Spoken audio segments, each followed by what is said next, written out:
Man Yugay Valeriy ijtimoiy tarmoqda xalqimizni haqorat qilganman. Men hammasini shu aktiv uchun qildim, tanilishim uchun qildim. Lekin bu narsani hammasini tushunib yetib, juda qattiq pushaymonman. Hammadan chin qalbimdan men kechirim so'rayman.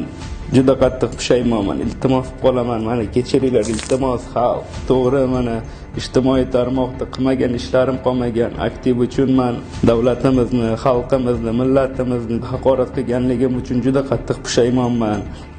Va mana shu mehnatkash xalqimizdan chin yurakdan kechirimni so'ramoqchiman.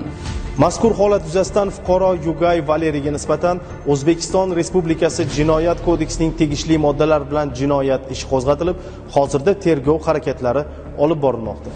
Iltimos, meni kechiringlar.